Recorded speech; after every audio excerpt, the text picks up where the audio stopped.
माँ के प्यार की अनमोल कहानी। रात के 2 बज रहे थे। फ़ोन की रिंग बजती है।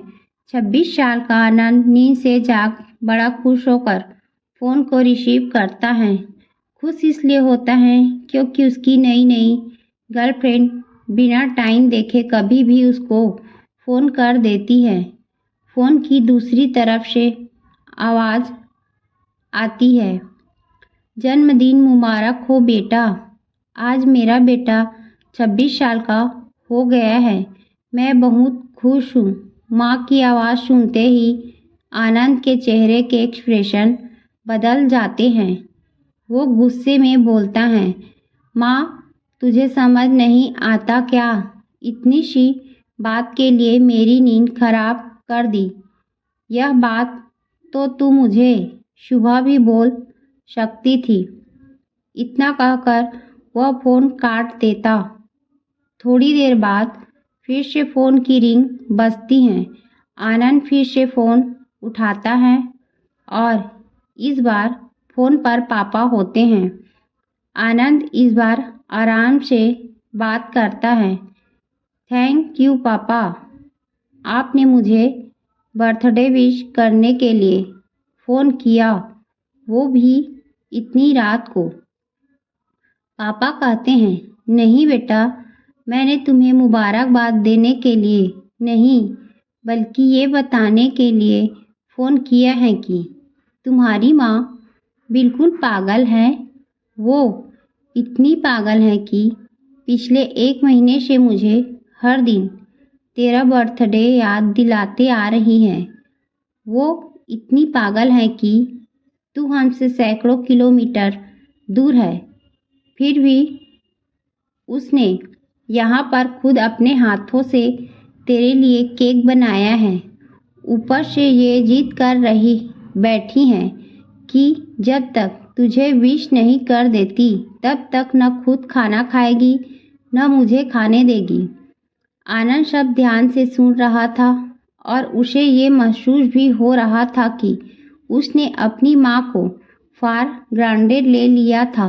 वो बोला, नहीं पापा, माँ बिल्कुल पागल नहीं है। पापा कहते हैं, नहीं बेटा, तू अपनी माँ के पागलपन को नहीं जानता। मैं जानता हूँ।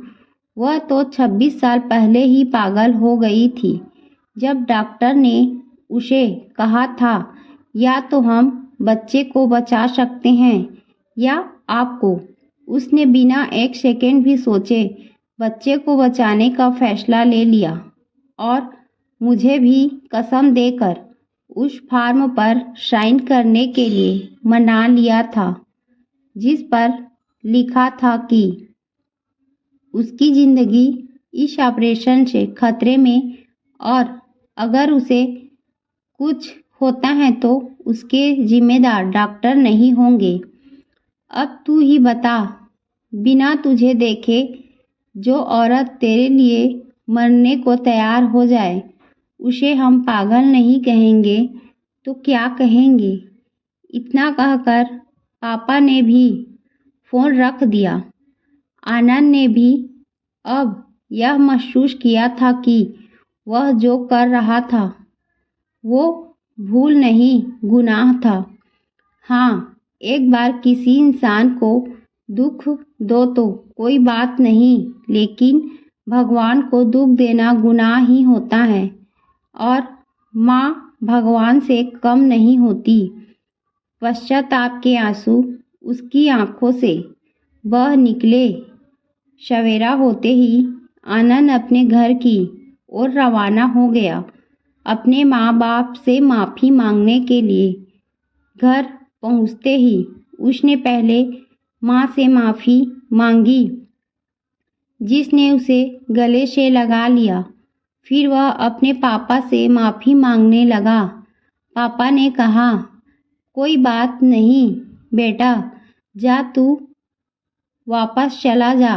तेरी माँ हमेशा कहती थी कि तू उसे बुढ़ापे में संभालेगा, लेकिन मैं उसे समझा दूंगा। जैसे आज तक मैं उसे संभालते आया हूँ, वैसे ही आगे भी मैं उसका ख्याल रखूँगा। उसे भी यह समझ लेना चाहिए, जो बेटा उसके एक फ़ोन करने से परेशान हो जाए, वह उसे उम्र भर क्या संभालेगा। बाप की ऐसी कड़वी बातें सुन आनंद की आंखें बहने लगी। वो सर झुकाए अपने बाप के सामने चुपचाप खड़ा रहा। अपने बेटे को परेशान देख माँ आगे आती है और पापा को कहती है, जाने दीजिए, माफ़ कर दीजिए, हमारा ही बेटा है। माँ की ममता का मोल न कोई लगा पाया था, न कोई लगा पाएगा। 9 महीने प्रसव की पीड़ा सहन करके हमें नई जिंदगी, नई दुनिया में लाने वाली माँ ही हमारी हर गलती को माफ़ कर सकती है।